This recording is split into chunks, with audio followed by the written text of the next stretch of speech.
دو دن لاش بے گور و کفن پڑی رہی.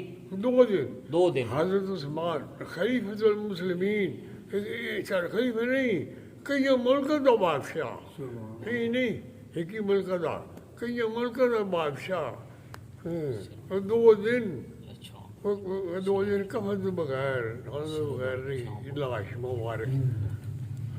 حرم رسول صلی اللہ علیہ وسلم میں قیامت برپا تھی، باغیوں کی حکومت تھی، ان کے خوف سے کسی نے اعلانیہ کفن دفن کرنے کی ہمت نہ کی. جمعہ کا یہ واقعہ ہے، اور سنیچر کا دن گزار کر رات کو چند مسلمانوں نے اپنی جان ہتھیلی پر رکھ کر ادائے فریضہ کی ہمت کی. غسل نہیں دیا گیا. اسی طرح خون میں لتھڑے ہوئے کپڑوں میں 4 آدمیوں نے مل کر جنازہ اٹھایا، اور کابل سے مراکش تک کے فرمان روا کے جنازہ کی نماز 70 آدمیوں نے مل کر پڑھی. کئی ملک کے 70 آدمی نماز جنازہ پڑھنے پہ. مسند ابن حنبل میں ہے کہ حضرت زبیر نے جنازہ کی نماز پڑھائی، اور طبقات ابن سعد میں ہے کہ حضرت جبیر ابن مطعم نے. اور جنت البقیع کے پیچھے خاش کوکب میں اس حلم و برداری کے مجسمہ بے کسی اور مظلومی کے پیکر کو تہ خاک کیا. میں اپنی مزار دیکھی ہے، ہوں بھی مزار یوتھ ہے، جنت البقیع کی عمر جذبہ ہے نا، ہم مزار مار کے دیکھی ہوگی سارے. بعد کو یہ مقام توڑ کر جنت البقیع میں داخل کر لیا گیا. آج بھی جنت البقیع کے آخر میں مزار موجود ہے. حضرت عثمان کا ماتم.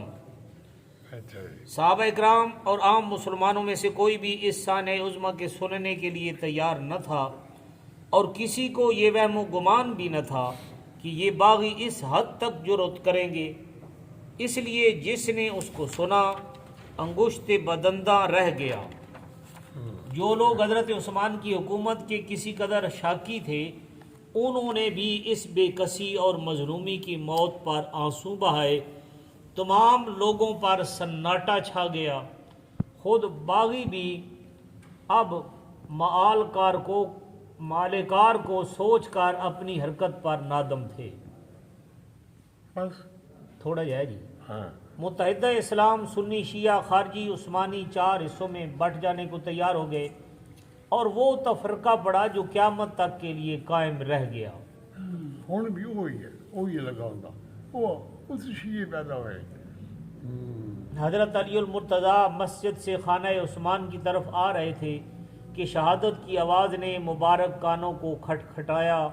دونوں ہاتھ اٹھا کر فرمایا، میرے اللہ، میں عثمان کے خون سے بری ہوں. قاری سعید ابن زید بے ساختہ پکار اٹھے، لوگو، اگر کوہ احد تمہاری اس بدعمالی کے سبب سے پھٹ کر تم پر گر پڑے تو اس کو یہ حق ہے. حضرت حذیفہ ابن یمان رضی اللہ عنہ، خاص رازدار رسول کریم صلی اللہ علیہ وسلم، فتن و فساد کی پشین گوئیوں کے سب سے بڑے حافظ، روتے اور فرماتے، عثمان کے قتل سے اسلام میں وہ تفرقہ پڑ گیا جو اب قیامت تک بند نہ ہوگا. حضرت حذیفہ بن یمان حضور علیہ السلام نے قیامت تک نکل لگتے دسی آن ہمارے زمانے چاہیے ہنج ہماری حضرت حذیفہ بڑے رازدار ہیں، لڑائی کرتے ہے، لیکن اتنے مول پہ فرمایا ایجر ہون پھر اٹھ یہ قیامت تک رہا. وہ آپ کو نہیں پہ دے حضور دی گلا سن کے پہ دے. ام المومنین حضرت صدیقہ رضی اللہ عنہ فرماتی، عثمان مظلوم مارے گئے، خدا کی قسم ان کا نامہ عمل دھلے ہوئے کپڑے کی مانند پاک ہو گیا. ابو حمید سعدی نے قسم کھا لی کہ تا دم حیات ہنسی کا منہ نہیں دیکھوں گا. اسی طرح سینکڑوں اہل دل صحابہ کرام کے پر حسرت جملے روایتوں میں مذکور ہیں.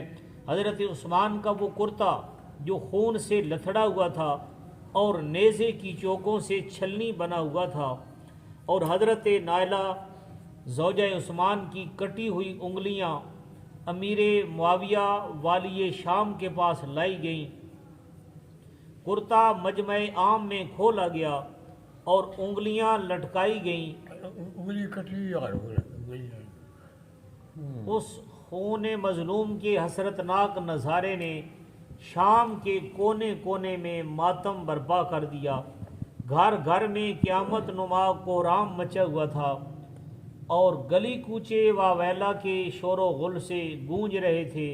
ہر طرف سے انتقام انتقام کی صدائیں آسمان کی طرف اٹھیں اور قصاص لینے کے لیے ملک شام کا بچہ بچہ کمر بستہ ہو گیا۔ یہ دل خراش نظارہ 3 دن تک بدستور قائم رکھا گیا اور پھر ہر جمعہ میں اسے دہرایا جاتا تھا۔ بس